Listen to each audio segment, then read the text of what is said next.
Big Buck Registry's Deer Hunting Podcast, powered by Advanced Takedown Tree Stands, episode number 198. Rob Richardson, shed hunting, homesteading, and blood dogs. Please support our sponsors as they make this show possible. Today's show is sponsored by Advanced Takedown Tree Stands, Covert Scouting Cameras, the Horny Buck Seed Company, the Euro Hanger, and Morse's Sporting Goods.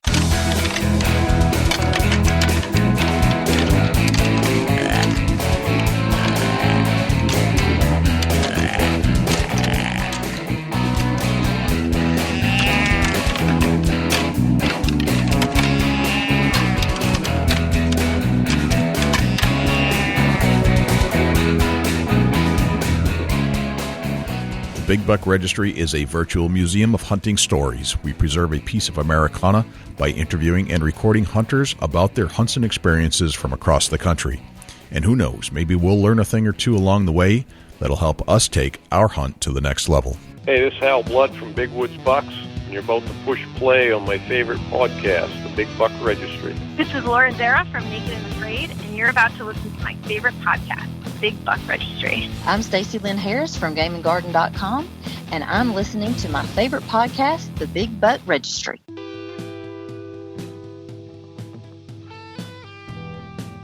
Hey, welcome to the show, everybody. This is Jay, and I'm sitting here in Big Buck Studios with my good friend Dusty Phillips, getting ready to knock out another episode for you. And we've got another fantastic lineup. This was kind of interesting. We actually brought Rob Richardson into the studios, and he's he formed the New Hampshire Shed Hunters Club here in New Hampshire, and we're going to talk about that and a whole bunch more. But let's see what's going on in Podcast Studios South. What's going on, Dusty? Oh, man, it's still turkey season. I got one more tag to go, and I'm going to try to get after it this weekend. Beautiful, man. I'm tagged out as of Wednesday, and Jim tagged out. So the entire crew of the Big Buck Registry is tagged out with their turkeys. Yeah, absolutely. I'm halfway tagged out. How about that? I got one more tag to fill in Ohio, and right. I guess I misworded that. Everybody has filled a tag, I should say. Yeah, great long beard, by the way, Jay. Well, thank you, sir. I appreciate that. It was a heck of a good hunt, and I think I'll save that for a little project that we're working on with the NWTF and Fred Bird. But it was a heck of a good hunt. Let's put it that way. Absolutely. There's nothing better than getting the old Thunder Chicken to come into your calls and getting him on the ground. It just doesn't get any better than that. It's just so fulfilling. You work hard at it, and you finally get that opportunity, and you put it all together, and they cooperate, sort of. They had to kind of manipulate them and maneuver strategically, and it all worked out. Just love it when that happens. Yeah, it is always fantastic when you get the Thunder Chicken in the truck. Absolutely, it sure is. We've got a few harnesses that are coming in, so if you want to get involved with our harness program, where we take all those new but unused harnesses that are coming in all the tree stand packages these days and give them to the people that need them, you can just shoot us an email, jay@bigbuckregistry.com. Well, we'll be talking to Rob Richardson and talking all about shed hunting and blood tracking dogs and Rob's interesting lifestyle that he leads, almost a true homestead kind of scenario up here in New Hampshire. But before we get to Rob, let's turn to Jim Keller with the deer news. The deer news this week is sponsored by the Euro Hanger. You don't have to spend big bucks to hang your big buck. Get yourself a Euro Hanger. Facebook.com/Eurohanger, EUROHANGER. For the Big Buck Registry, this is Jim Keller with the Deer News. Our first story this week. DDH's exclusive DeerHunter.tv joins Roku lineup. This story was originally featured on the deeranddeerhunting.com website and was written by Alan Clemens. DeerHunter.tv, the exclusive video channel brought to you by Deer and Deer Hunting, is now available on the Roku streaming device. DeerHunter.tv is home to thousands of videos you can watch anytime at home, work, or on a mobile device. These videos feature top deer hunting experts, including Dan Schmidt, Gordon Cran of Deer and Deer Hunting TV, and the veteran hunters Steve Bartilla and Mark Kaiser. Whether it's new products or hunting strategies, DeerHunter.tv has you covered. Now, DeerHunter.tv will be part of the lineup on Roku's a la carte streaming service. Roku comes either pre-installed in a TV or as an accessory that connects into your TV with a box or stick. An account is free to create, and there will be no monthly charge for using Roku. The only expense is the cost of the TV or the cost of the box/stick. There are thousands of streaming channels to pick from. Some cost money, some are free. DeerHunter.tv is free, but in both cases, they must be installed. wolf hunts returning to Wyoming. This story was originally featured on the Outdoor News website. Wyoming will hold a wolf hunt for the first time in 4 years this fall, now that a federal court has lifted endangered species protection for wolves in the state. Planning is now underway for the hunt in northwestern Wyoming, which will probably be similar to the state's last wolf hunt seasons in 2012 and 2013. The department allowed hunters to kill as many as 26 wolves in an area outside of Yellowstone and Grand Teton National Parks and northwest of the Wind River Indian Reservation. Hunters who were among the 2,153 who purchased licenses that year got 23 wolves. Another wolf that was killed illegally also counted towards 2013 quota. During the 2-year period that wolves were brought back under federal control in Wyoming, wildlife managers continued to kill wolves that preyed on livestock and caused other problems. The tightly regulated hunting season only applies to wolves' core territory in the greater Yellowstone area. Elsewhere in Wyoming, where wolves aren't nearly as numerous, unregulated hunting will take place year-round. Wolves there may be shot once again on site by anybody with a gun. Outside of the wolves' core habitat, they are classified as predators of livestock, like coyotes. The shoot-on-site provision in effect for most of the state has been particularly bothersome to wolf advocates who want to know the state will maintain a viable population. The state decision to plan for its next wolf hunting season came after the U.S. Circuit Court of Appeals for the District of Columbia on Tuesday put wolves back under the state's control. Environmental groups, including the Natural Resources Defense Council, declined to appeal and say they plan to focus on stopping efforts in Congress to keep wolves off the endangered list and prohibit legal efforts to keep wolves listed. About 5,500 wolves, many descended from the wolves reintroduced to Yellowstone National Parks in the 1990s, now inhabit the continental U.S. states, where they are once again hunted to near extinction. Tea made from deer antlers may cause botulism. This story was originally featured on the Los Angeles Times website and was reported by Rong-Gong Lin II. Tea made from deer antlers may have sickened 2 Orange County residents with botulism, a serious illness caused by bacteria that can cause paralysis, breathing difficulty, and is potentially deadly. One adult has confirmed a case of botulism, and the other has a suspected case, the Orange County Health Care Agency said on Friday. An investigation by the Los Angeles County Department of Health suggests that botulism illnesses may be connected with drinking the deer antler tea obtained in March. Health officials said anyone who purchased the products in March should dispose of them. That concludes this week's edition of the Big Buck Registry's Deer News. For links to the stories featured this week, please check our show notes at www.bigbuckregistry.com. If you have any ideas for future topics or have questions about any of these topics, please email me at jim@bigbuckregistry.com. For the Big Buck Registry, this is Jim Keller with the Deer News. Thanks to Jim Keller for the Deer News. Without further ado, here's Rob Richardson. Rob Richardson, welcome to the Big Buck Registry Deer Hunting Podcast. What's happening, my friend? Well, I'm here in this big town of Warner to come and see you. You made it all the way up to Big Buck Registry Studios. Well, down for us, really. It's a little south, but yeah, we're here. Nice. So we met up at that Trinity Sportsman event, and we had a brief chat, and we both decided that a more in-depth conversation would probably go a long way here. Yeah, I think so. I don't think that we hit upon a lot of stuff that we wanted to hit on. Right. Of course, it was a little abbreviated from what you normally do, so Here we are. Yeah, we were doing those 20-minute interviews, but we like to go long. So welcome, and we're going to go deep. We're going to find out all about you. All right. What makes you tick? Soup to nuts. That might be a little scary, but I'm in for it. Sometimes it is scary because you start to learn things about yourself that you didn't actually know you knew. Yeah. So Rob, tell us about yourself. Where are you from? Well, I was born in New London, New Hampshire, about 47 years ago or so, and raised up basically in Sullivan County. I have barely ever left, and I don't really like leaving there too much, I guess. I'm a little landlocked. I think I went to Pennsylvania once. You went to Pennsylvania once? I did, with my brother, delivering cattle. All right. And that was a little too far for me. I got a little scared. So you like staying home? I'm a homebody. You're a homebody. Yeah. Right. I mean, except for my shed spots anyways. So I like getting to those. You call New Hampshire home. Mm-hmm. And what about New Hampshire do you like the most? What is it that keeps you here? I guess I got to say the freedom. I mean, this state is you never feel like you're encumbered by anything. I guess that could be good and bad, but it just feels like you have free reign over just about everything. We have the common land law here. We have so much open property to use. Right.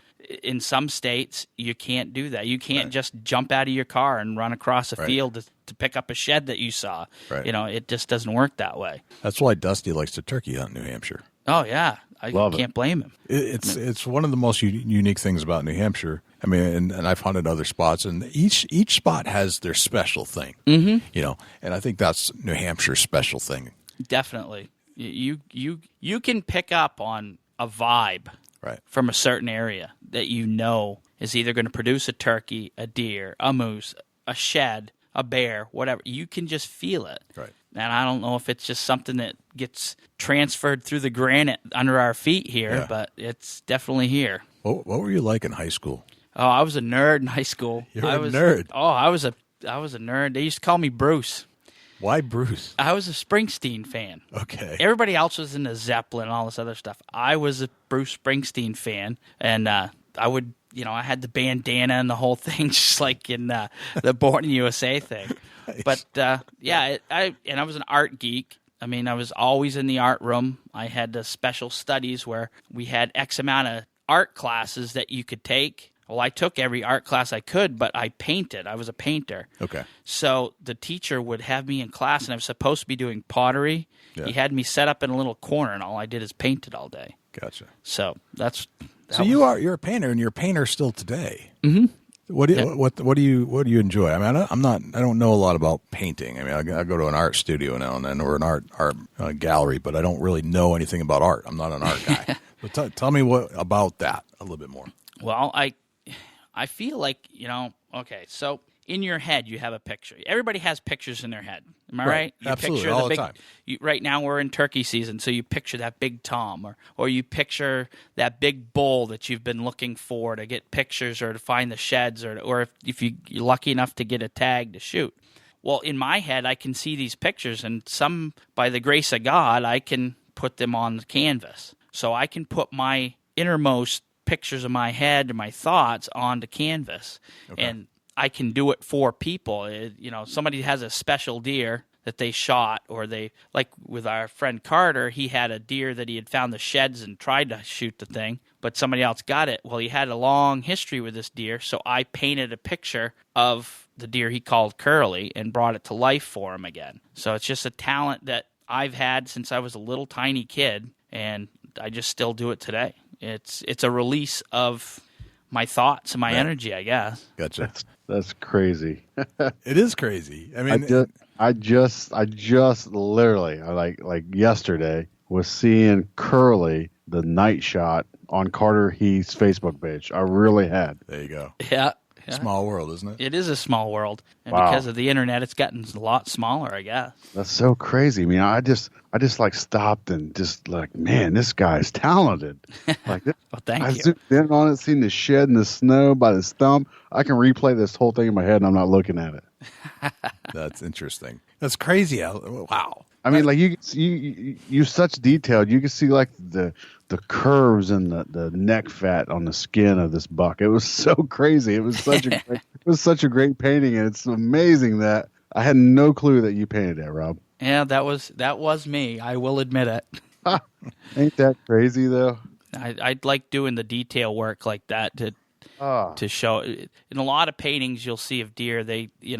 It's just a brown deer. I like to bring out all the small details that we don't normally see when we first look at it, but when you go back and you look at the deer or see it in your head again, you can see all that. The steam coming out of the nostrils when the deer is coming down on that nice November morning when it's coming towards you. Right. It's all those little details that bring it back to life. It was just it's so crazy. I mean, it just blows my mind right now that I literally like studied that exact painting for probably like 10 minutes yesterday. Like, man, from the snow on the trees. I mean, I can just replay this whole thing. I looked at the footsteps in the snow. I freaking detailed that picture out. Like, man, this guy is good.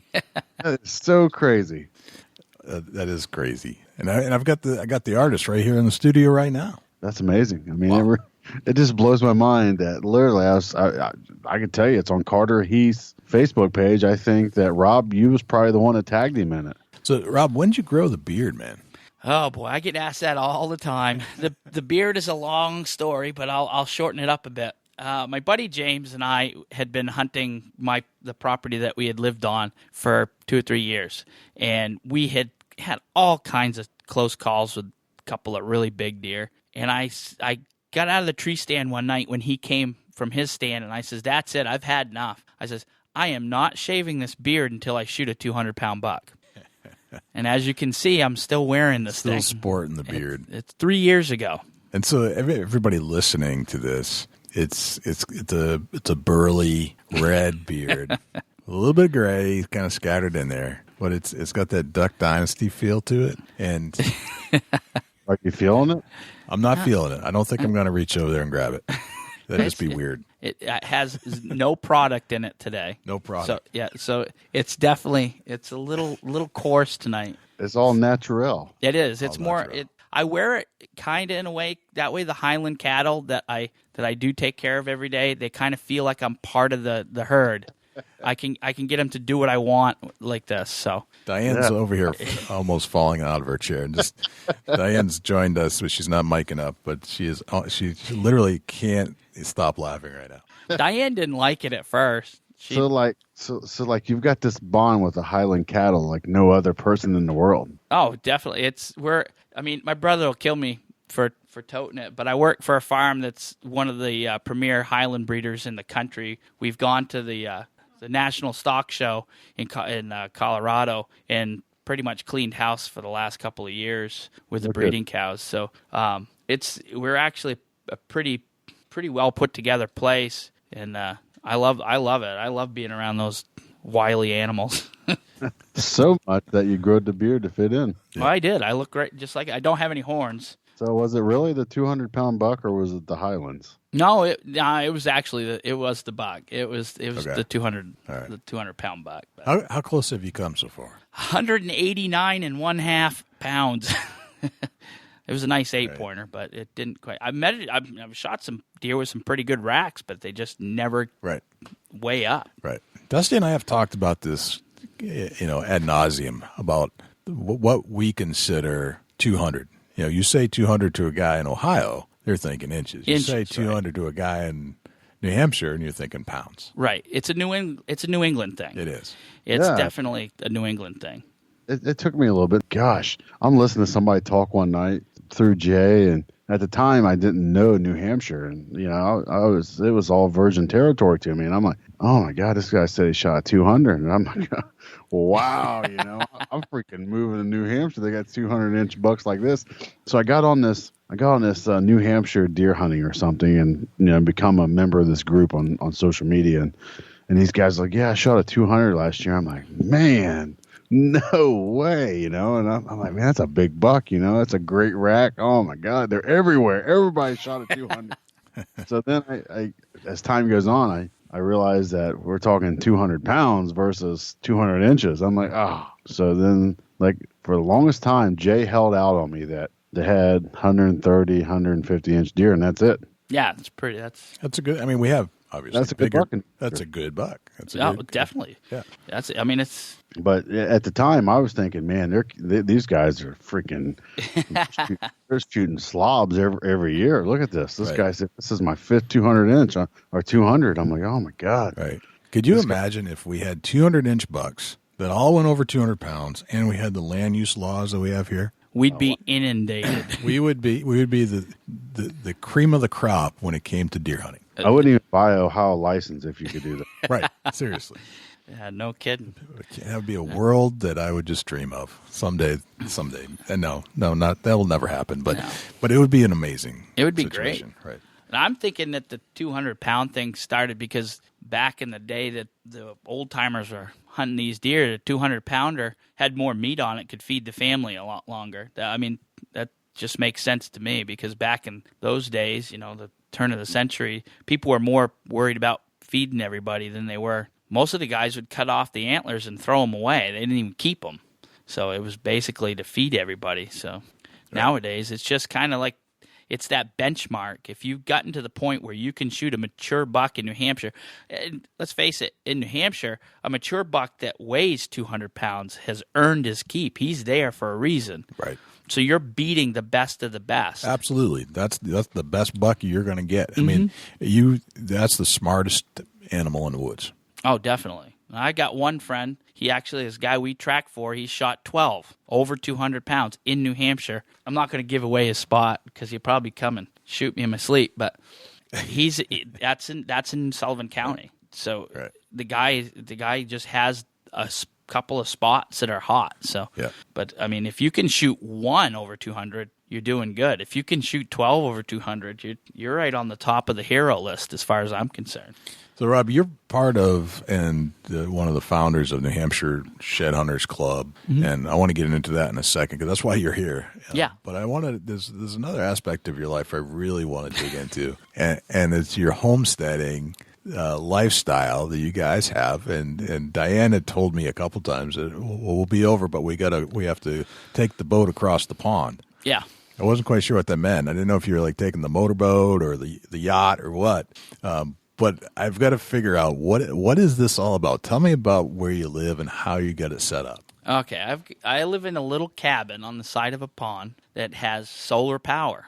It has solar lights, I'll say. We have LED lights that run just like your lights here in the house, and it's pretty primitive. I mean, we have running water. Mm-hmm. We run to the lake and we run back to the house so you don't freeze with the water that we've cut a hole in the ice. No, I'm just joking. We have water that we bring in from our well, and then to get across in the summertime, we shut the roads off. Our only access to there by any motor vehicle is by a snowmobile in the wintertime. So we go back and forth. We ferry back and forth in our 12.5-foot fiberglass boat, and we have a parking area on the other side of the lake. Not my ultimate choice of some place to live, I guess. Okay. All right. But you make it work. We make it work. I mean, I shouldn't say that. I love living there. Right. I just wish that I could some mornings could just get up when I'm running late and just jump in the car and go to work. Right. But it has its ups and downs, and we have loons that follow us around in the boat. We see a lot of really good sunrises and sunsets coming across, and heck, I can go to work fishing. I can come home from work fishing if I want in the summertime. That's pretty cool. So it's not a bad deal, really. What about the wintertime? What happens then? You just walk across the ice? No, we have a snowmobile that she's petrified of the ice anyway. She has a phobia. We actually go out ice fishing. The look on your face, Diane, is like... No, she's not an ice person. She wouldn't even go out ice fishing with us. Okay. But I have access with the snowmobile, so we have a snowmobile with a trailer to get in and out with. Gotcha. All right, so this is hardcore. I mean, you're living off the land there. You're just you're not relying on obviously electricity and all those things that we probably could downsize on. You've done it. You'd be surprised in what you can live without. That's something I've learned real quick. We have a storage unit with all our fancy city amenities, if you will, right up the road from us. And there's a lot of stuff in there that I don't think we even need anymore. That you learn. I mean, you don't need a coffee maker, believe me. We've got ways of making coffee that makes better coffee without plugging something into the wall. Well, you mentioned that, and it's kind of funny. We have an espresso maker downstairs, but it's not the fancy kind. It's just this. It's basically a tin can, essentially, and with a filter on it. Mm-hmm. You put the coffee in the filter, and then the water in the bottom, and it percolates up through, and voila. Yeah. That's all it is. You think about how people used to live 100 years ago. Right. It was a lot different than we do now. And as long as you have heat, you can make coffee. Exactly. If you've got, that's the one thing. You have to have fire. And, we do, basically it's a wood stove. Mm-hmm. And we just truck with the snowmobile, we pull our wood down. Would we burn 6 cords this year? So gotcha. We're very conservative. I mean, the house was at 50 degrees all winter. Okay. Which isn't bad. Yeah. I mean, especially when my job, I work outside in sub-zero weather every day for 10 hours. So when you come in and it's 50 degrees, you feel like it's a sauna. You darn right you do. Yeah. Everything's a contrast. Relative. Yeah, it's all relative. It's exactly right. Mm-hmm. Yep. I mean, I like it cool. Yeah. The wife likes it around 68. Mm-hmm. I like it around 59. My nephew likes 80. That's why he doesn't like turkey hunting now, because it's too cold in the morning. Right. Well, it's interesting that you bring up this lifestyle, because we had somebody on just a couple weeks ago that was doing a homestead type lifestyle.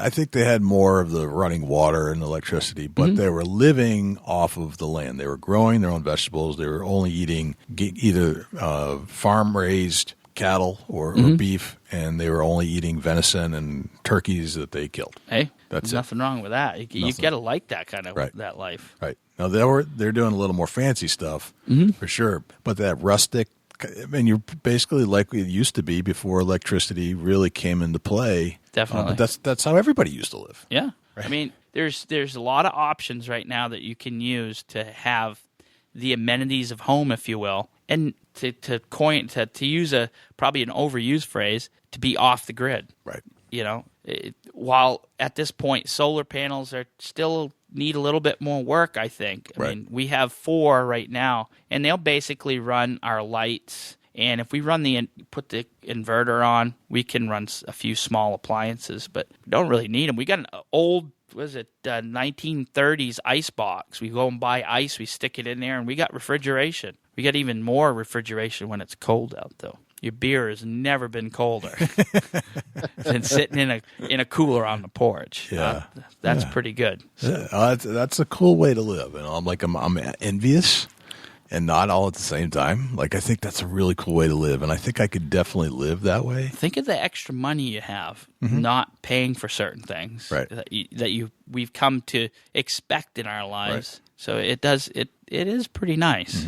Yeah, and you kind of get used to this other lifestyle, though. So it's really hard to break away. I think if it was just me, then I could do that as a heartbeat. But when I've got to change the habits of my children, change the habits of my wife, that is not so easy. No, I got lucky. As Phil Robertson would say, he has a pioneer woman. Well, I have one too. You do too. That's right. If it weren't for her, I probably would have been living in a cave. So at least we got a roof over our head. That's awesome, man. Very cool. Let's talk about the New Hampshire Shed Hunters Club, and we'll talk a little bit about your strategies here. But I want tell me about the formation of the club, when it was formed, and why you formed it.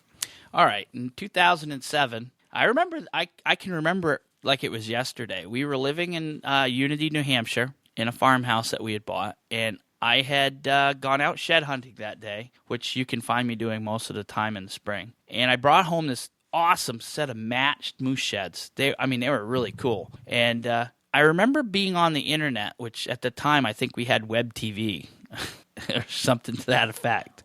But I remember looking there, and there was no place on the internet to show off your antlers that you'd found in New Hampshire. They had them. There was a place. There was a website from Minnesota that I really liked, and he was great. He'd have all these cool stories and all these neat pictures from different people of these antlers that he'd found.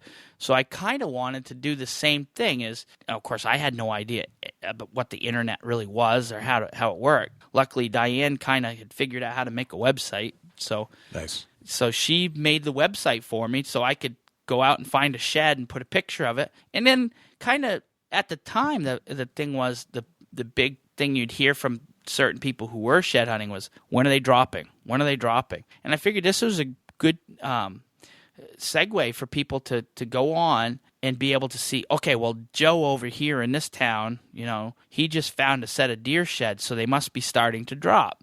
So I figured it was a great way to do that. So we made the website, and it basically at first was just show off what you had, kind of thing. And it kind of grew from there. Gotcha. It's kind of similar to how we started Big Buck Registry.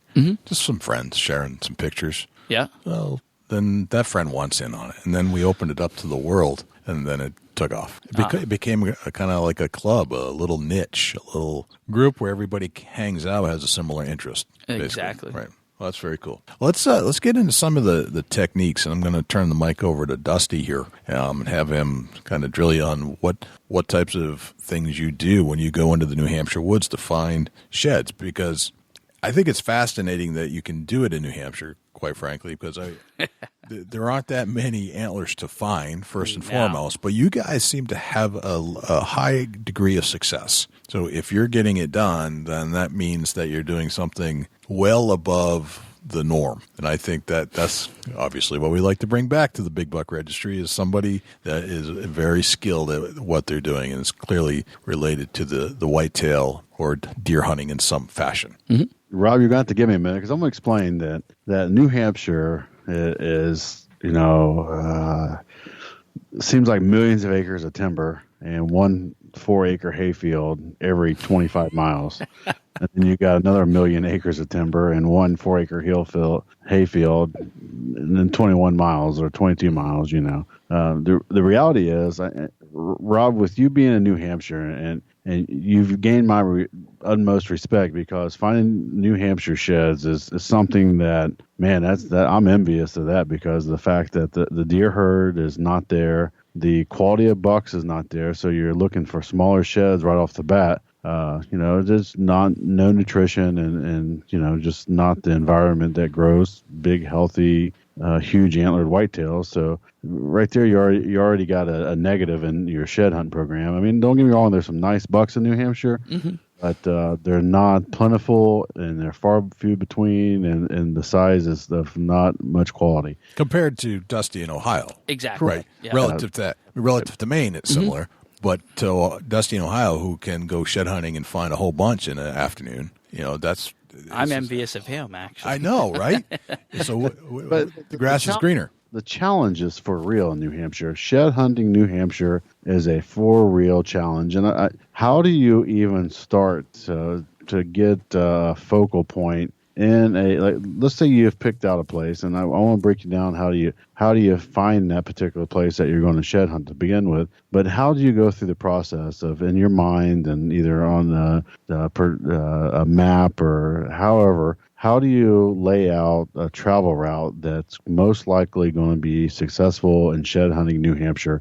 Run us through that, if you would. All right. Well, you are correct. I believe that New Hampshire is the second most wooded state in the country. And it's very, very hard to just drive down the road, find a spot, jump out, and find a shed. It's not going to happen. So what I do is, first and foremost, the thing that I'm looking for is I'm looking for southern exposures. The deer are going to get on those southern exposures because they need to digest the food that they're eating, for one. For two, in the wintertime, it's cold. They want to be in the temperatures. And the other thing is, those southern exposures generally have oak trees on them, especially in the higher country. So you find those if there's mast. I mean, everything's cyclical in New Hampshire. It all has to do with what food they're eating at the time. So that's what I look for first, is a southern exposure. Because a deer, even if they're somewhere eating, who knows, apples, they're going to find a southern exposure to lay down on. The other thing you want to look for is if you're having a year with real heavy snow and there's no mast crop and there's no fruit crop at all, you want to look for your hemlock groves, your thick places where they're going to go and yard up. The question is, you got to figure out when the snow comes, because our deer are going to drop somewhere between December and March. And I know that's a big window, but generally, I find that the bigger deer are going to drop a little bit earlier than the younger deer, especially if the breeding gets done early. If it doesn't get done early and you get a secondary or a tertiary rut, you're probably going to be finding deer dropping in March. But you want to find those yards, especially if the snow comes early. If it comes later, this year we didn't have a whole lot of snow, so the deer were moving around a little bit.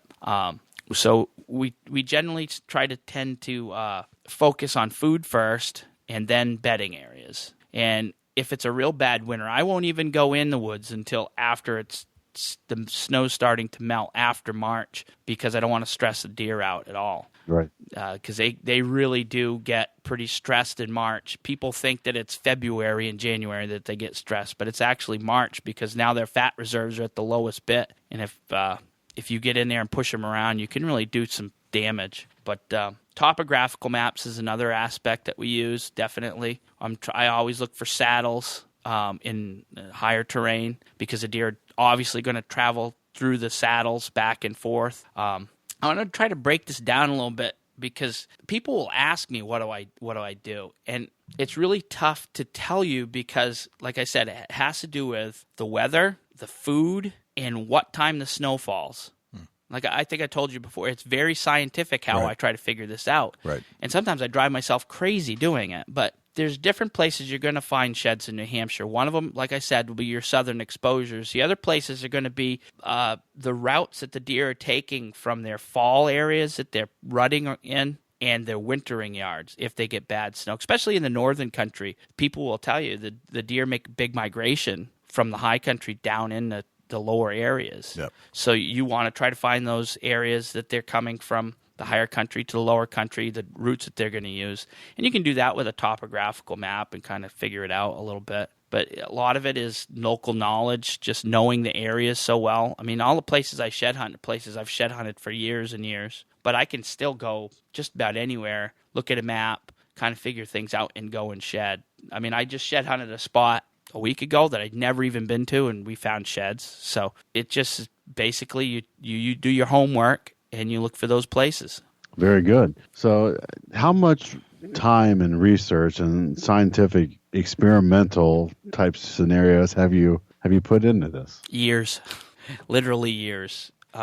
Every year, the thing is, we live our lives every day, and we as hunters or farmers, you're basically living in this small square of time every year. You think about this. Every year, what's deer season's 3 months? So those 3 months, if you're a hardcore deer hunter or shed hunter like myself, you basically live for that 3 months. Right. And you only have 3 months to do this. And shed hunting's basically the same. You get about 2 to 3 months unless you're crazy and you're going to go through the tick brush all summer, which I'm not going to do. But you're living in that small expanse of time. Then you have the rest of the year to think about it. It'll drive you mad. It really will. So I basically, and Diane will tell you, I live this every minute of the day. Every 2 words that come out of my mouth is either shed, deer, or moose. That's what comes out of my mouth. That's what I'm thinking. I'm crazy like that. But Diane's nodding. No, Yes. I'm painting them. I'm reading about them. I'm out in the woods trying to find them. It's just, that's my life. So when you ask how much scientific research goes into what I'm doing, countless hours. No kidding. So to break that down, when you go shed hunting, what is the most likely place that you're going to find a shed in New Hampshire? If I'm going to bet my money on it, I'm going to say if you got mast, it's going to be in the acorns. That's their number one favorite food, hands down, every time of the year. They're going to be in acorns more than anything else. They'll take acorns over apples, over pears, over clover, over turnips, anything. They're going to take acorns first. So if I've got a mast crop, you can guarantee you I'm going to be up on the high sides of these hills, running back and forth, running around in that sunny stuff. Second would be definitely like a hemlock bedding area near a swamp or something where they've got thermal barriers and they can stay out of the weather. Those are my 2 favorite places. No kidding. So you're focusing on acorns, thermal barrier. Mm-hmm. All right, gotcha. So once that you find an acorn ridge, the ultimate question is, how many sheds in New Hampshire are you looking into each year? Year to year, I mean, I had a year I had 40. That was a lot. And that's not counting the moose sheds I found, but moose are a total different creature anyways. But this year so far, I've had a short year, didn't have a lot of time to go out. I think the dog, we've got 8 or 10 this year with the dog. So, but we've only been out for 3 or 4 weekends. It's not been a lot. That's quite the success numbers in New Hampshire. I would think so. I mean, I have friends that like my friend, one of the guys, Mr. Coster, he's probably one of the best, and I couldn't tell you how many he's found, but he's always a guaranteed commodity in the woods. I mean, he's going to find something. Of course, he's about, I guess he's maybe 6'3", and he's got legs like a giraffe, and he's one of these guys that can move real fast. I was born with stumps pretty much for legs, so I don't move real fast. I basically, when I'm shed hunting, I'm still hunting like you do deer. Okay. You couple of steps, look around, right. Look behind you. Always look behind you because you walk past them all the time. But he can cover a lot of ground and somehow can find them, even though he's moving fast. But everybody, I think that's probably one of the number one mistakes people make is moving too fast. Right. Unless you're experienced at it, people will just like walk through the woods. I never found a shed. Well, you probably tripped on 2 or 3 and didn't even know it. Put this in perspective, Dusty. How many did Wayne Bolton, we had somebody on from Ohio who called him the shed hunting fool, just to put it in perspective. Do you remember how many he collected in a season? Man, I don't recall, but I know that his complete shed collection is 4,000 or better. Wow. Yeah, just, that's the difference in Ohio and New Hampshire, though. Definitely. Ohio, you can comfortably walk 10, 12 miles in the daytime here in Ohio because we're flat. Mm-hmm. We have no elevation. Most of our sheds are found on the edge of flat timber and the edges of corn, soybean fields. That's why the East, being in the East Coast out that way, New Hampshire area, it's so interesting to hear you talk that you're hunting ridges and, acorn ridges and thermal areas, because here in Ohio, that really doesn't even cross your mind where you're in crop fields and small 10, 15 acre wood areas, the deer come out, feed in the fields, they bed in the woods. It's that simple. Yeah.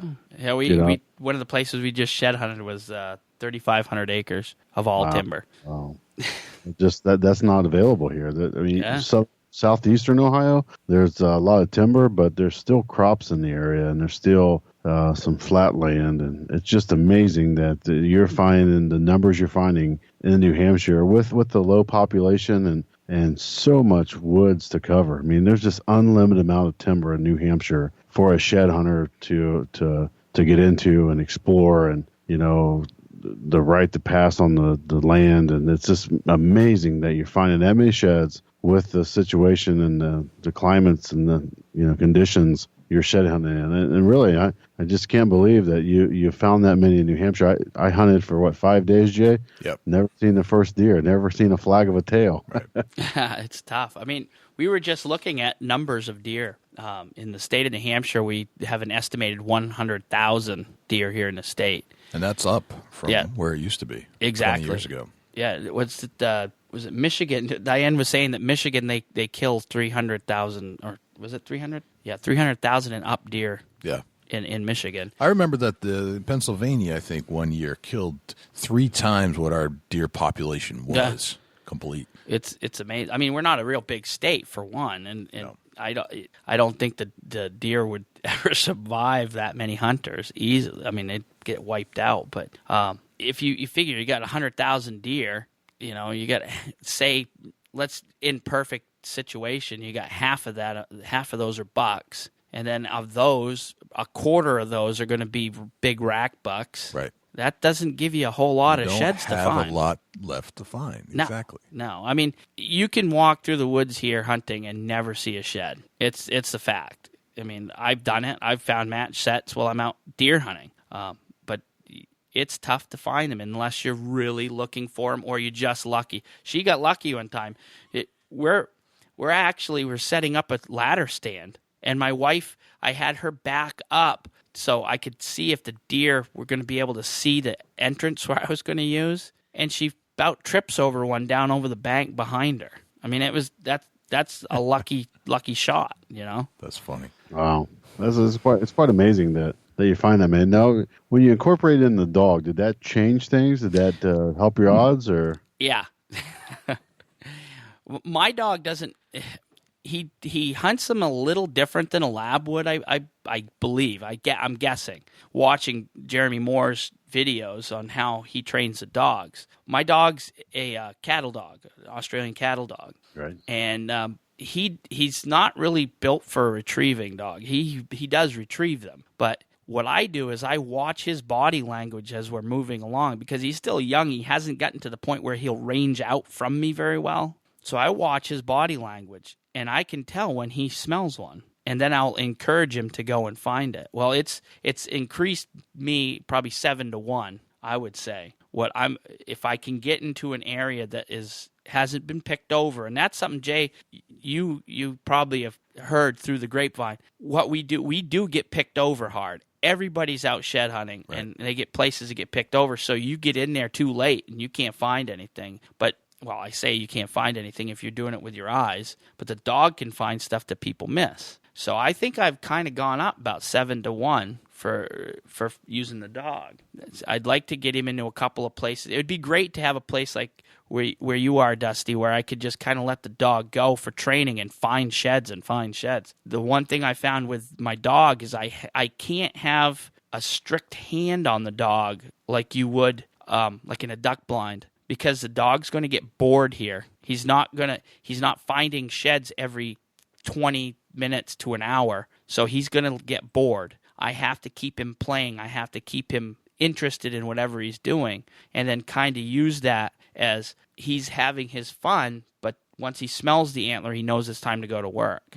It's a little different in that respect, I guess. But we did use Jeremy Moore's system to train him, and he does love the antlers beyond belief. He's always trying to steal them off the mantle or something. Right. Gotcha. When you say that you would like to come here in Ohio, what I would say is that you bring a puppy here at 6-8 months old, you're taking home a broken shed dog for real. Oh, I wouldn't doubt it.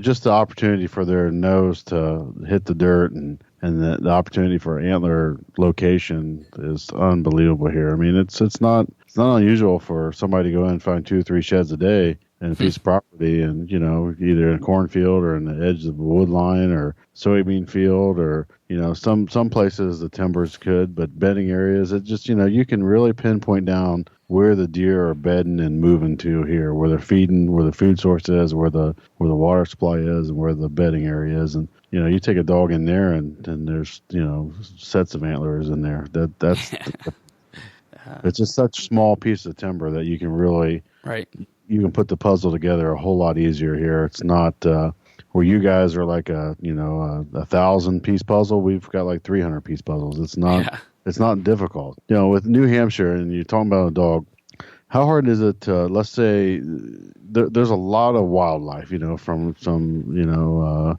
partridge to bear to coyotes to bobcats to deer to moose. How hard is it to keep a dog under control with all the critters that New Hampshire offers? That's a tough one, because we do have a lot of little monkeys running around the woods. We have a lot of bear where I am, and I carry a pistol with me, not to shoot the bear. I mean, a bear comes in, I'm not going to shoot the bear unless it tries to eat me or the dog, but they scare it off, And with a puppy, he's 11 and a half months old now. And the cattle dog's not real big anyways. They kind of look like a tasty snack when they're 5 months old, 6 months old to a bear. So that's one challenge. The coyotes are another. Coyote will steal a dog just as quick as anything. Right. Definitely. And that was when we first started with Chance, we worked basically around the camp in controlled situations because he was so small with coyotes. Coyotes were my biggest fear, and rightfully so. Mm-hmm. Right.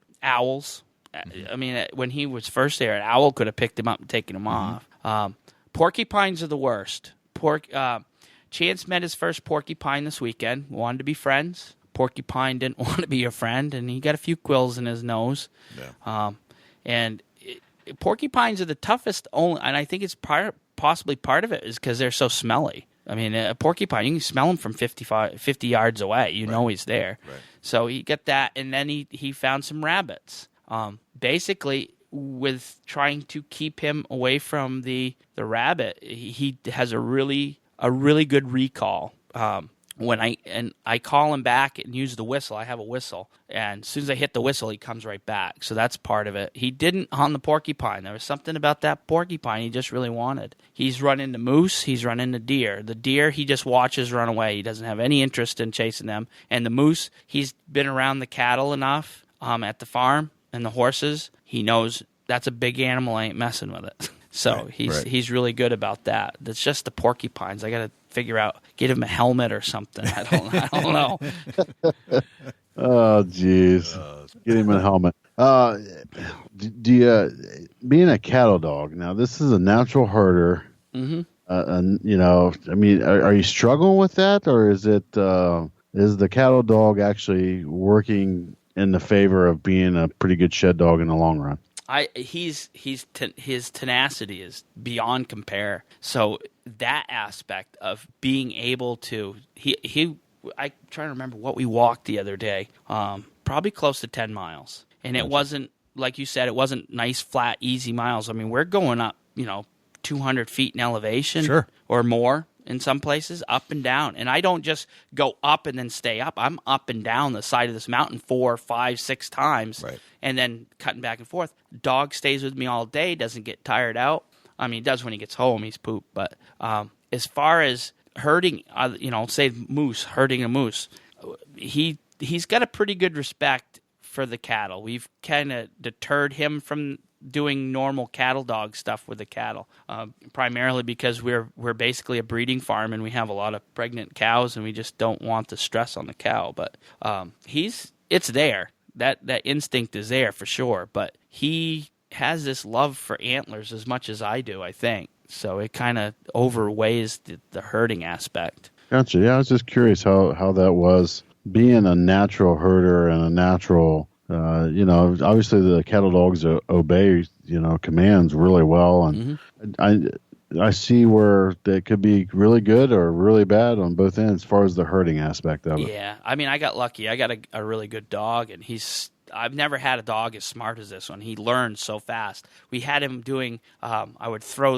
a ball out, and it took me 3 tries to get him to do a downstay while I threw the ball. I mean, some dogs, it'd take an hour before you could get them to even comprehend, don't get up from your downstay when I throw the ball. He had it 2 or 3 times, and he'll stay as long as I tell him to, which is great because he'll down when I tell him to. So if he's after something and I yell down and put my hand up for the command, he'll drop almost instantaneously when he's out in the field. So that's definitely a plus. Yeah, it sounds like it's a great mannered dog and doing what the commands that you're offering to him. So that I could see where, like I said, it worked both ways on a cattle dog, but it's great to hear that he's not interested in the cattle as much as he is the antler. So that works out in your favor. Definitely.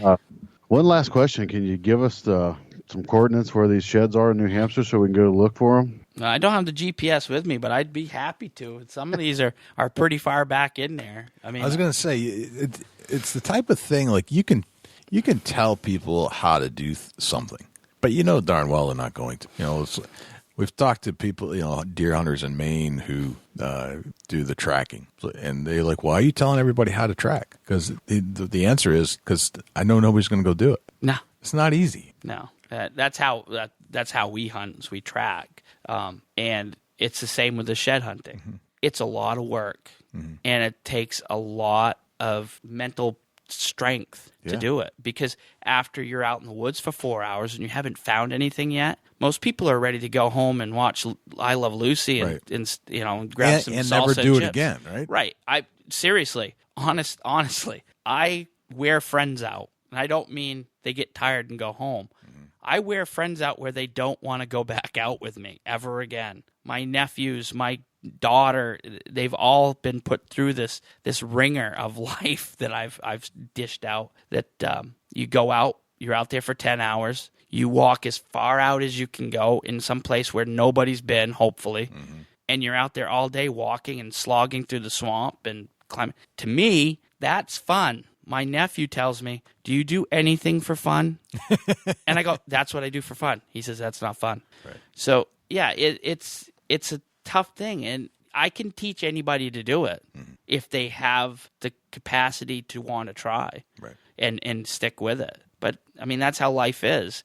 People who are good at something are only good at doing it because, how did I used to say that? You're never going to get good at anything unless you do it all the time and you stick with it. Right. And the other thing I always say is you can't look everywhere. You got to look where you are. And I say that to myself all the time in the woods because, you can't, oh, maybe that ridge over there. Well, you're not on that ridge. You're on this one. So let's get on it. Let's work this spot. Right. But definitely, if you're going to be good at this, especially in New England, you really got to put your mind into it and you got to commit 100%, 110% every time you go out. Otherwise, you're just walking in the woods. Right. But overall, you'd say adding a dog to your bag of tricks is a good idea. Definitely, especially if you have a dog you can trust, basically to stick with you and not get into trouble. But if you really want to add that extra little bit, I mean, he's looking at the world with his nose and his eyes. He's already been taught. I mean, I catch him all the time going up to a stick that looks like an antler and just checking it because he knows what an antler looks like at a distance. Yeah. But he's also using his nose. And that's the one thing I have. I used to, when I shed hunt, I always like shed hunting a little better than deer hunting, especially after you've been out all season. Because during deer season, you got to use the wind in your favor, and you really got to be slow and quiet. And shed hunting, you can move along, you can talk, you can do all this stuff. You don't have to worry about the wind. Well, now that I'm using a dog, I now have to worry about the wind because I want to put the dog so the wind is in his favor to find stuff. Right. But it's definitely, if you want to up your odds into finding them, train a dog. It's not that hard. If you follow Jeremy's, you follow his dog bone system, you will have a dog that can do it. Right. I mean, especially if the dog's got an aptitude for it. I gotta say, I think that the guys in New Hampshire that are hardcore woods hikers, they've got a little bit of mountain goat in their feet. My son-in-law calls me a goat a lot because of that. Dusty calls me a goat. Well, there's an old Vermont joke that an old guy that I used to sugar with used to say. He says that Vermonters have one side of their leg, one leg that's shorter than the other, so they can walk around the side hills without tipping over. There's no doubt about it. I mean, like you come here and you hike up a big hill here, and it's wet and damp. You're not going to make it because the slime mud. Yeah. It's terrible here. Jay can vouch for that. It's the worst mud you've ever. It's like silicone. The mud there is so slippery. It's incredible. So you get to New Hampshire, and it's like this granite, and you got traction, and you're able to go. And I swear, these guys, I went out there and what was that, Kearsarge? Am I saying that right? Mount Kearsarge. Mount Kearsarge, and we're hunting on the probably 3/4 of the way up, and these guys are like, yeah, we're gonna go for a hike over here and drive up this hillside, and we'll meet you back around in about 3 hours. And I'm like, what? 3 hours? Dude, what do you mean 3 hours, dude? And they're like, oh, dude, it's an hour and a half to get up to the top, and then we'll work it all the way back down. I'm like, you gotta be kidding me, right? So 3 hours later, here they come rolling down. I said, man, and where they're coming from is straight up and down and granite. I'm like, how are you doing it? How are you guys doing it? Did you guys see anything? Nope. I said, yeah, that'd be the last time I ever walked that hill. It's like being a dull sheep. Yeah, that's exactly it. And the deer the same way, though, Diane just said that you should see some of the places that you blood track. So you've got some dogs working a blood trail? Yeah, we have Bella. She's a blackmouth cur, and she does our blood tracking that we are licensed through the state to do for hunters when they wound a deer. Okay. And lose it. And we've been in some pretty sketchy places with that dog. Can we touch on that a little bit? That's Why pretty not? Interesting. Let's Sure. talk about the blood track. See, this is another dog type scenario. And what happens? Will you get a call from a hunter that's lost a deer? Yep, we're listed on the Fish and Game website under.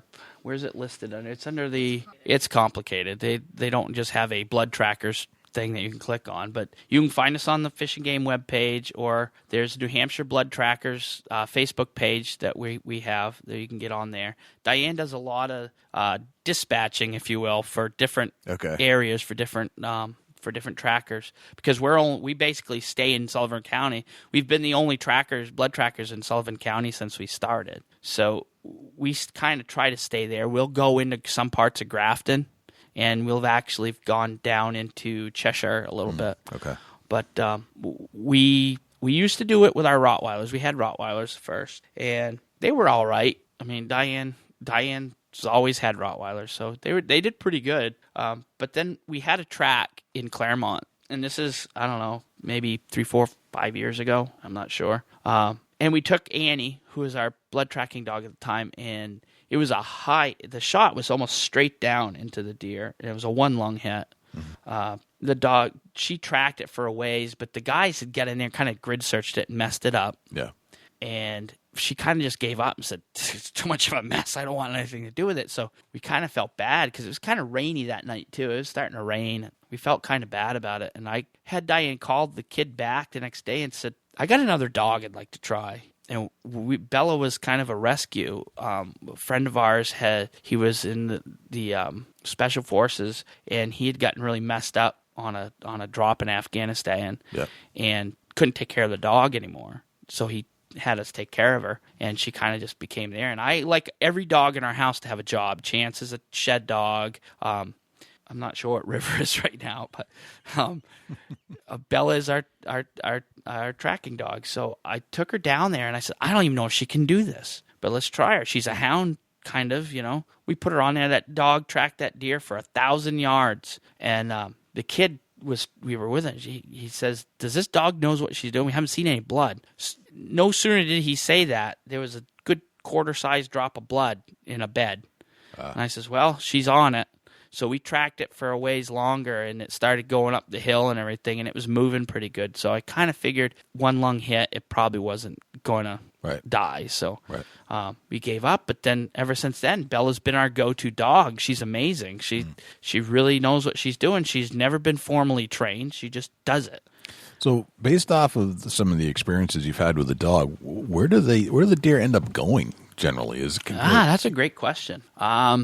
Well, this year, Diane did almost all our tracking. I really kind of didn't do a lot. I was busy at the farm, and I was a little burnt out from it, I guess. Yeah.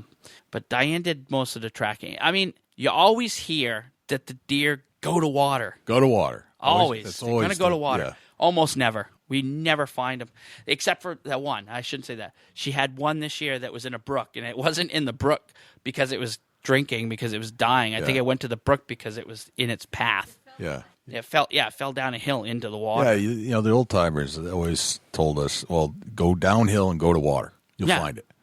Here in New Hampshire, no. I mean, I know I read an article, was it in Deer and Deer Hunting magazine, and I can't remember the tracker's name, and I know that's probably disrespectful. I shouldn't be. Who is it? Trapper John, I guess. He's from out in Dusty's area somewhere. He's a really famous tracker. He uses bloodhounds and stuff. He's a very good tracker. But he says if a deer can get to water, they will. Not so much here in New Hampshire. If they're going to go anywhere, they're going to go in the thick stuff. Mm-hmm. And that seems to be one of the things that we find is they'll go through when I say this, you'll know, I don't know if they use this term out west, but the pucker brush. The pucker brush. Yeah. Right. They get into the gnarliest, blackberry brambles and everything else. They tend to get into that stuff. Quarter-inch long, up blowdowns. Blowdowns. Oh, yeah, that's where they go because they want to hide. They feel their life slipping away, and they're looking for protection because they know that they've. Mm-hmm. That's the blood tracking. Actually, this all fits into shed hunting too. Mm-hmm. But we find that they'll go down in that kind of area a lot.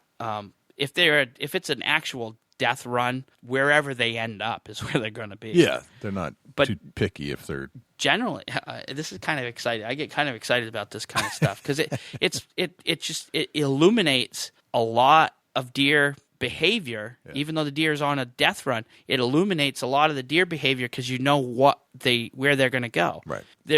Deer always have escape routes if they're in danger, and by tracking, you find them. And some people don't even give it a second thought. But these are the places they're going to go when you spook a deer. That's where they go. Right. It's always like what I call a back door for a buck. It's a spot that's a trail through a real thick section that they can get out of sight. We find them. Well, you had that doe that ended up in somebody's backyard.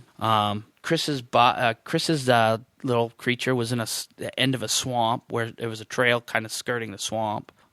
They go into these little spots. And as far as the shed hunting, you picture where people do most of their hunting, and they're missing or they're wounding. And you find these nasty spots around these places they're going to hunt. And a lot of times you'll find dead heads, or you'll find skulls, or you'll find parts and pieces. And it's we used to find quite a bit of stuff in there in those kind of places too. I mean, it's like a secondary spot to look. From the shed hunting that you've done, is there a correlation? I mean, and the reason I ask this is because your shed hunting is usually done after the deer hunting season. Mm-hmm. So is there any correlation between where you're finding sheds and what type of habits the deer would have during the deer season?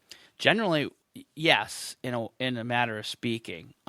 It may not correlate 100% to hunting unless you're finding them in a food area. Okay. Because a buck changes its habits during the rut. What I find with the sheds is I'm finding the sheds in places that are the buck's normal home range, or home range is fairly small for most bucks, not all bucks, because once again, deer don't go by our rules. They do whatever they want. But generally, a group of, like a bachelor group, is going to be in one area, bedding to eating, and water. So I'll find my sheds in places where it's their normal after the rut kind of thing, once they've separated from the does.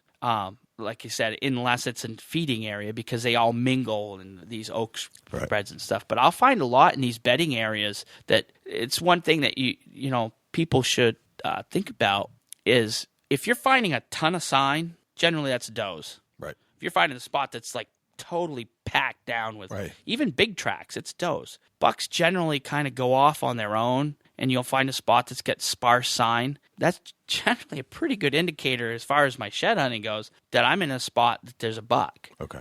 And then you can tell by smell too. Okay. That's kind of what I was getting at. It's like, there are habits of these bucks that although it's happening at a different time of year, they still have similar habits all year round, or there are some habits that they follow all year round, no matter what they're doing. That's what I think the shed hunting can really shed some light on, how these creatures live. And as a hunter, you can use that to your advantage. Definitely. Once you understand it. So if you spend a lot of time looking for sheds, you start to understand the habits of the white-tailed buck, and you can apply that all year round, especially into your deer hunting season. Yeah, exactly. The stuff that I learned from shed hunting is most frequently in my hunting is used during bow season. Okay. Because during bow season and early bow seeding, September and October, the deer haven't changed their habits yet. They're still on their summer pattern or their normal, pattern. That where you're finding the sheds is generally where you want to bow hunt, as far as I'm concerned, because the deer hasn't started noticing the girls yet. He's not going to the junior prom yet to pick out his girlfriend. So he's in his spot that he feels most comfortable and safe in, and that's where he generally. If you're not finding him where he's eating, you're going to find him where he's bedding. And somewhere in between that, rub lines. Right. Mm-hmm. Yes, a deer that we call Lefty is a perfect example of that. We found his shed, one shed. After this deer for 3 or 4 years, we found one shed. And it's on a rub line between where he's bedding in this nasty, craggy, nasty spot, just straight up and down with nothing but little benches on these cliffs, and where he was eating on our food plots that we had at the time and our apple trees. So I use rub lines like a map, because a deer is going to make those rub lines before the deer season. He's making those before the main rut. And what a rub line does is it shows you his general path between where he's feeding and where he's bedding. And you'll find a lot of them in, what do they call it, a staging area before they enter a field or an orchard or someplace that's more open. You'll find a big area where they've made a bunch of a bunch of rubs. But you back follow that and you'll find where he's bedding. All you have to do is follow those rubs back and you find their bedding area. Okay, good to know. So there are a couple of interesting rules that are new in New Hampshire this year relative to deadheads and relative to dog usage in certain wildlife management areas. Yep. You want to touch on those two things? Yeah, I'll hit these real quick. They're not on the webpage yet. You can email Fish and Game if you have any questions. I'll say it that way. WMAs that are run by Fish and Game departments, such as the Enfield Wildlife Management Area, and I'm not sure the rest. I know the Enfield one especially because I went there the other day with Chance, and we couldn't go on it because the dogs have to stay on a leash from March 15th to July 15th, which puts us right during the shed season. Okay. So that was you have to check with Fish and Game to see if the wildlife management area that's near you allows dogs off lead if you want to use a shed dog. What is the purpose of that? I mean, it seems like if you're taking a dog for a walk in the woods, it's to protect ground nesting birds. Okay. Woodcock and a lot of the small sparrows, juncos, different birds like that nest on the ground. They're fearful for the dogs getting into the nest and killing the nest. Okay.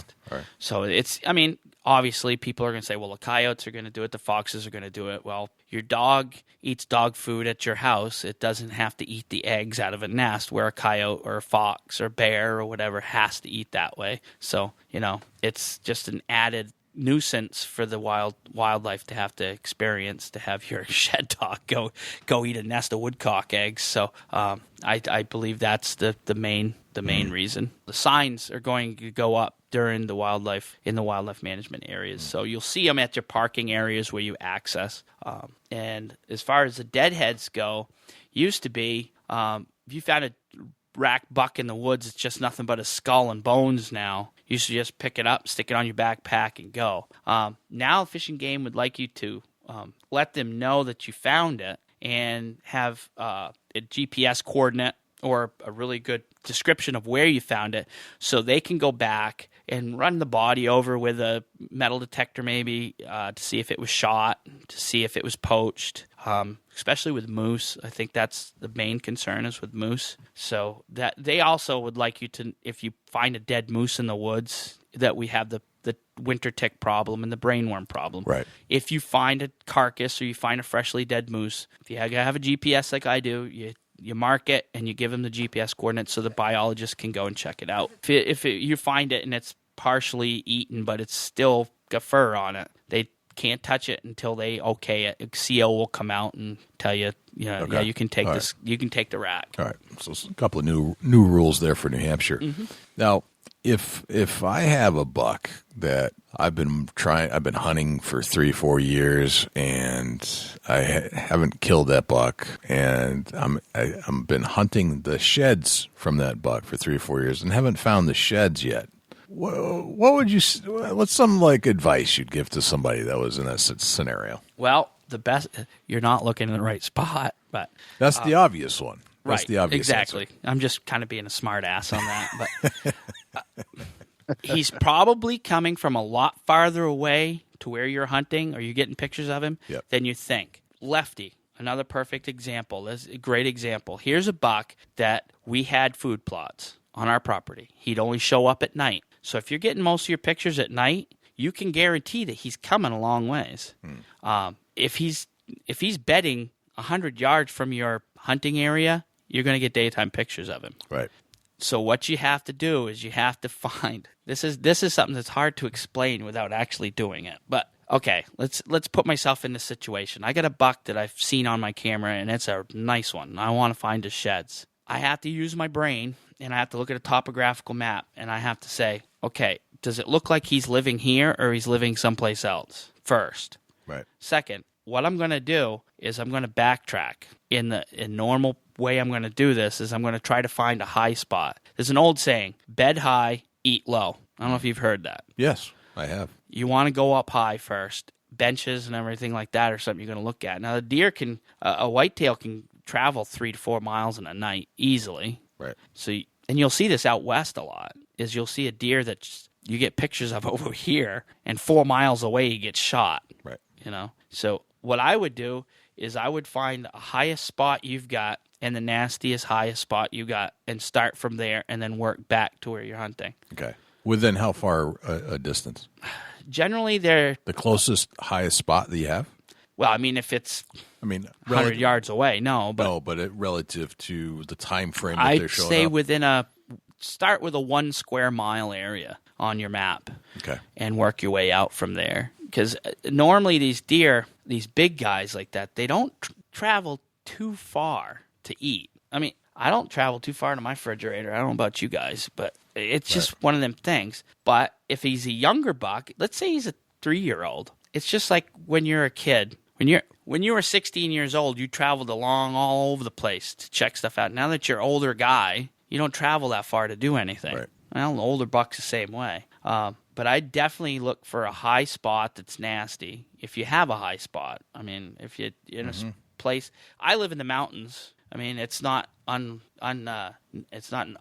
unnatural to find deer at 1,700 feet above sea level easily. Right. And the big boys like to go up that high because there's nobody up there to bother them. Right. So that's what I would do. I would look farther back, definitely get a 1 mile radius and try to find a spot that they like. Gotcha. Okay. Very good. I brought in a couple of examples here of, this is a shed that Dusty found that he gave me as a souvenir on my deer hunting trip to Ohio. And so this would be a baby buck in Ohio, but would be a decent buck. That's a shooter here. That's a shooter here, right? And this one right here is one I found. Came out of Loudon. That's a cocker right there. Yeah, that's a good one, right? That's a nice one. That's got some weight to it, right, too.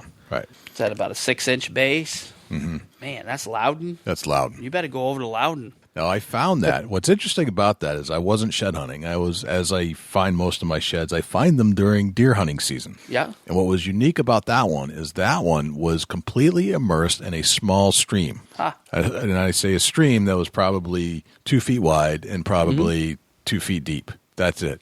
And that one was completely immersed except for the tip. And you can see how I had the taxidermist kind of repair the tip. That was all gnawed off. Yeah. Everything else was completely submerged. It was protected from all the rodents. But that, there was snow on the ground. I just looked down to take a step over the stream. I looked down and it's right underneath my feet. Oh. Like, wow.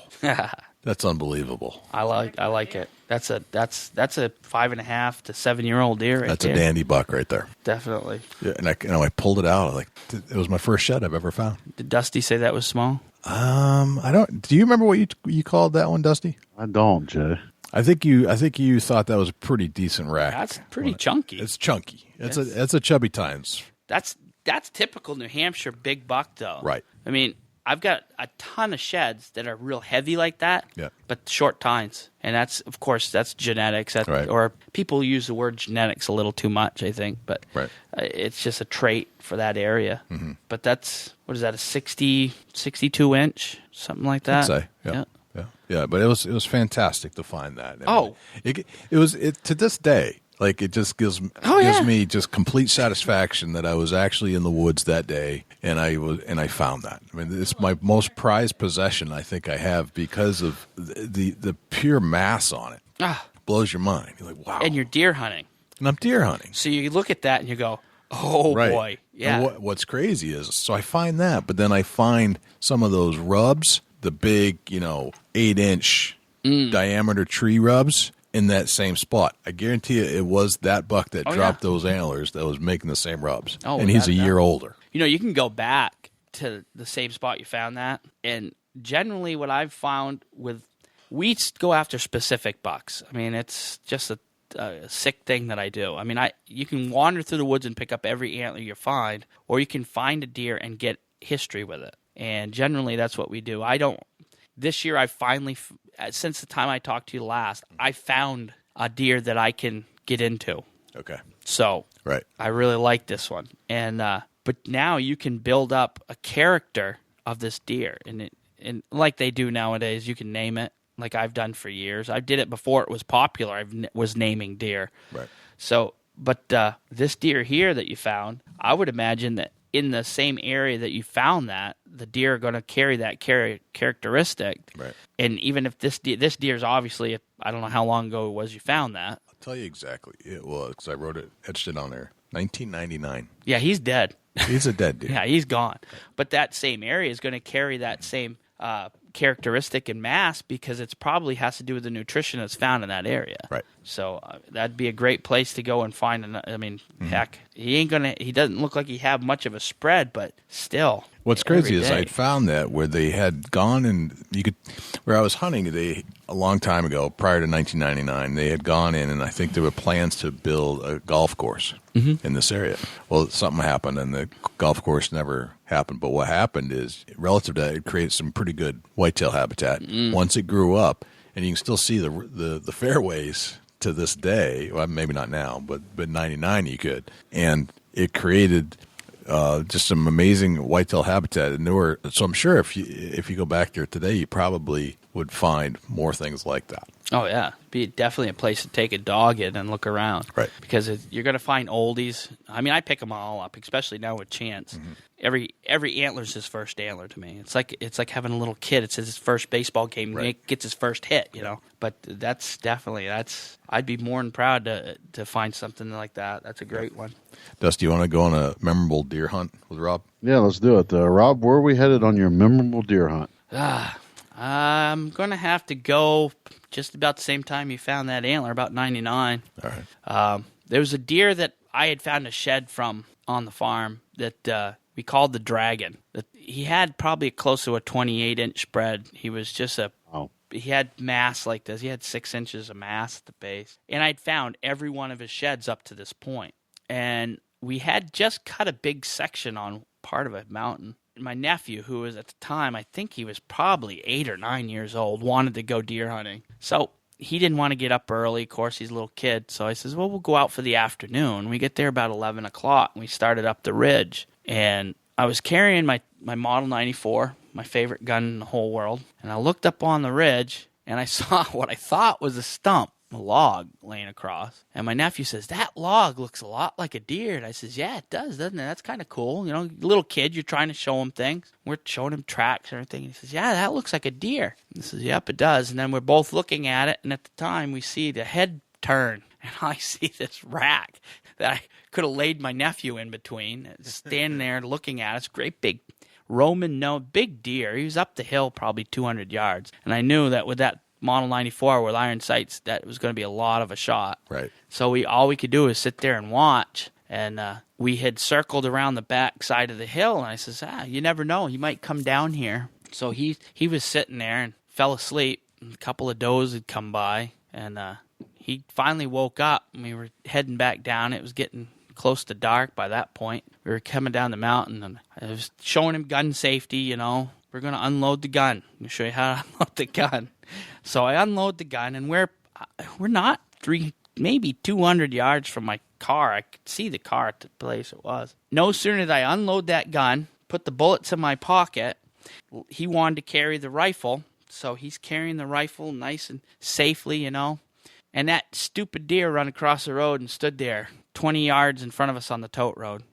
And he picks the gun up and goes to point it at the deer. And he goes, boy, I wish it was loaded. Of course. And off the deer goes. So that's probably pretty memorable. And that deer, we ended up finding them the next winter, dead of old age, pretty much. Had no teeth left. Really? He was a big old deer, yeah. So that was the story of the Dragon. It ain't always about the kill, is it? No. There's a lot of times where it's a lot more memorable when there is no kill than there is when there is. Absolutely. That just makes you close your eyes and sit there and listen to you tell the story and can replay it in your head almost. I think everybody's had a situation like that where you've given up for the day, and unloaded the gun or put the gun down to take a leak or something, and the biggest buck of your life runs by. It happens. Yeah, it's called Murphy's Law. Oh, yeah. Right. Good old Murphy. Old Murphy. We've been Murphy'd. Yep. Once again. Well, let's go through some 10 rapid-fire questions. Okay. Are you ready? Yeah. Now, I know you can kind of sort of see, because you're actually in the studios. This isn't a long-distance interview. No. And I know you can kind of see the questions over here, but I don't think you've even been peeking. No. All right. What's your number one hunting tip of all time? Slow down. Slow down. That's a very good tip right there. We all have these things that we like to hunt with. We go in the woods, and it drives us insane if we leave it in the truck or we leave it at the house. What's that one thing for you? My Model 94. Very good. All right. What's your biggest pet peeve in life?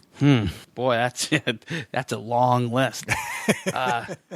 People are too loud in the woods. Talk too much. Gotcha. All right. How old are you today, Rob? 47. You're 47. What would you tell the 27-year-old Rob Richardson knowing what you know today about life? Woo-hoo. Wow, let's see. These are very reflective questions.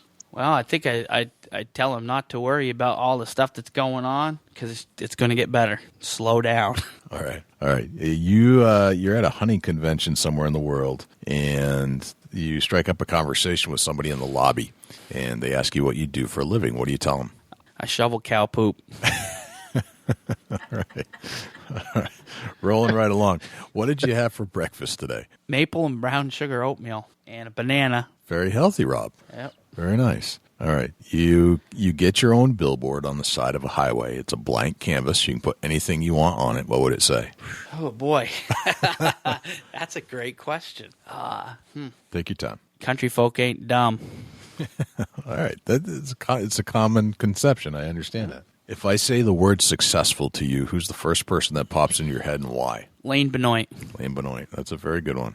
Good friend. Mm-hmm. Good friend of mine. I'd say he took everything he knew and used it to his advantage. Yeah. And lived life to the fullest. Yeah. Yep. I agree with that one. All right. And what's a typical day in your life look like? Wow. First, I get to wake up to Chance jumping on me like Dino the dinosaur. About what time of day is that? Oh, about 6 o'clock. I get to work about 8 o'clock. My brother's already running around like a wild man, trying to figure out what's going on. Sends me down to feed the cows. I sing to them, different things, talk to them, brush them out. Then let's see, I clean out the horse stalls, which is always fun. Put them out, turn the horses out. And then by that time, it's almost lunch. So I sit down and eat lunch my lovely wife has made me. And then after that, we have the special projects like blowing leaves and scraping the pens and stuff with the bobcat. The bobcat's one of my favorite things to do, by the way. I like driving around. Haven't tipped it over yet. All right. Very cool. Then evening chores start, and I have to feed the bulls, which are my two best friends. I got to say, yeah, next to Chance. That's Bub and Joby, my two bulls. We feed them. Brush them a little bit so they're happy. Then we go down and feed all the show heifers. And then I get in the boat. Oh, I forgot about going across the pond in the boat. I was going to say, there's something missing to this whole story. It was the one, my favorite part of the story. So I drive back down to our parking area. Diane comes across in our little red and white boat, picks me up. We go over, and the first thing I say when I get on the dock is, "What's for dinner?" And she says, "I'll make something. You play with Chance." So Chance comes out and play with his red ball, and he does his backflips and his jumps and everything, and asks me if we were going to go shed hunting, and we go in, and then we turn on we can actually get a hotspot on our phone there, and we can watch the Rifleman, which I dearly love, on our internet, and then we go to bed. Nice. Very cool. All right, so let's switch it around. What's a typical deer hunting day in your life look like? Is it any different than that? Oh, a lot different. All right. First thing that happens, we're up at 3 in the morning. We eat breakfast. I have to decide where to go. I have to grab my Lane Benoit jacket, my green wool coat, checkered coat, my pants, put them on, grab the Model 94. Or actually, I got to decide whether I'm going to take the Model 94 or the 35. Not sure, but usually it's the Model 94 because it's my blanket, my security blanket. Take that and get in the woods and start moving along the spot I got to get. I 2 steps and stop, 2 steps and stop, and just move through the woods. I don't ever eat when I'm hunting, and I know I get in trouble for that from my wife. She always yells at me for not stopping to eat lunch. Right. So then I shoot a big buck, and okay, that's not really a typical day, but generally I gotta say I slow down. I enjoy when I'm out there. Everything from the bark on the trees to the leaves on the ground to the birds, everything else. And I've seen a lot of cool things out there, and I just follow the deer trails. Nice. All right. Very good, man. That's the 10 rapid fire questions, Rob. Okay. You did well. Nice job. Very cool. Well, tell me where we can find out more information about you and your organizations that you formed if the listener wants to know how to contact you. Well, we have Facebook pages. Facebook's a great thing because you can have a number of things on there. So we have the New Hampshire Shed Hunters Club on Facebook. You can go there. You can post pictures of your sheds. You can tell us your stories. You can ask questions. James or myself will answer them. Or you can go to New Hampshire Blood Trackers page on Facebook, and that's for all the trackers. Or you can go on, and we have one for ourselves, Working Class Canine, which is all kinds of our good stuff.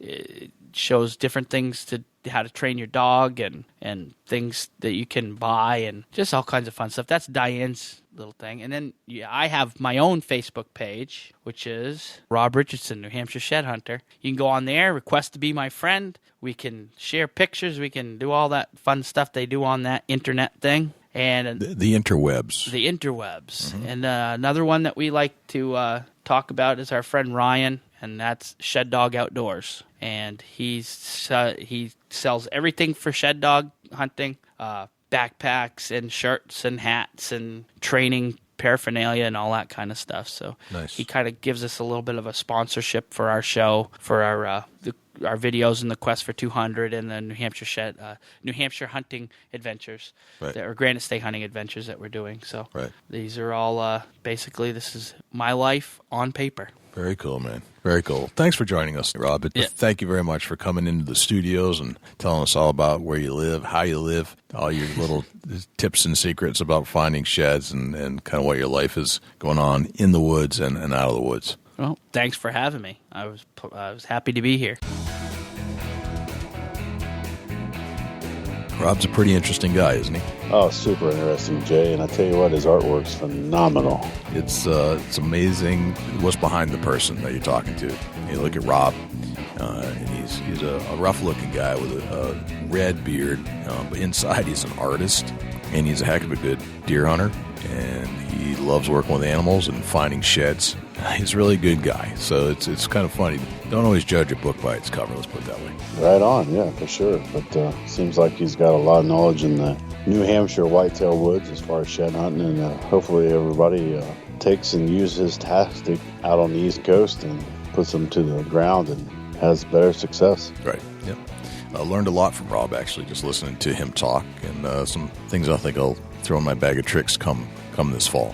And speaking of bags of tricks, Dusty, you have a bunch of them. Do you have a Chubby Tines tip of the week this week? Yeah, I'm going to talk a little bit about the whitetail deer and what's going on in the woods right now. I know a lot of people's focused on turkey hunting. The Chubby Tines tip of the week is sponsored by Morse's Sporting Goods. Firearms, used firearms, bows, used bows, located at 85 Kentucky Falls Road in Hillsborough, New Hampshire. Give Jim a call at 603-464-3444, morsessportinggoods.com. Your dollars go further in New Hampshire. There's no sales tax. Morse's Sporting Goods. But if you get that particular buck that you want full season from the beginning stages of the velvet all the way through to the hard antler, and hopefully you get a shot at him this fall, right now is a great time to get them trail cameras out and get them hung up and start getting some pictures or take some video.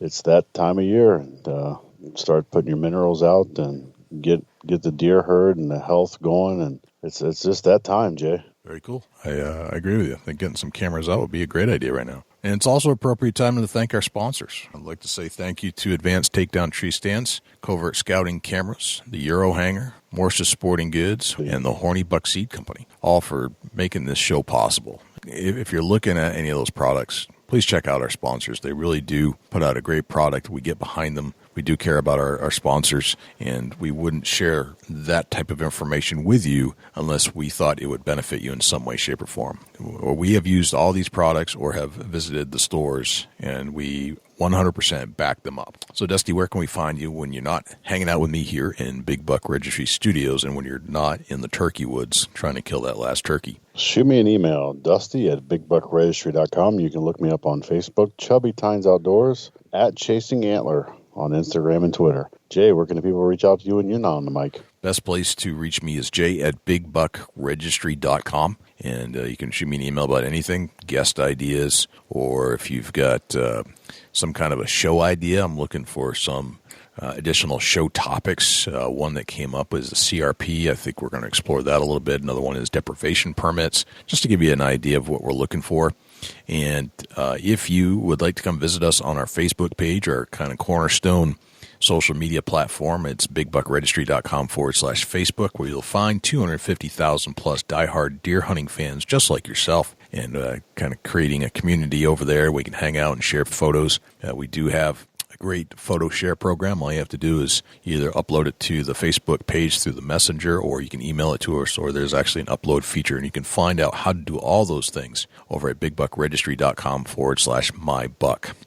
You can reach us on Twitter, twitter.com/bigbuckregistry. We do monitor everything, so if you ever want to message us somehow or tag us or whatever you want to do, we do look at all that stuff. We're on Instagram, instagram.com/bigbuckregistry, and we are also on Google and YouTube, where you can find all of our videos that we've done on any trade show or any place we've ever been, or if we've done any kind of video regarding the podcast.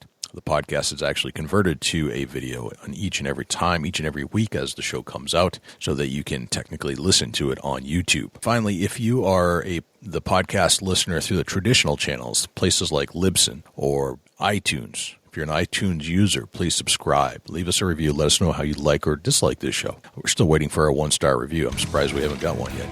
But the day that comes, I will read it on the air. And we're also on TuneIn Radio, iHeartRadio, Blueberry, and Stitcher. So you've got a lot of different options for a variety of different listening devices and phones. I think that's a wrap, brother. Holy cow, that's a lot of big buck, Jay. It sure is. I'm Jay Scott. And I'm Dusty Phillips. And this is the Big Buck Registry's Deer Hunting Podcast. We'll see you next week. Can't wait.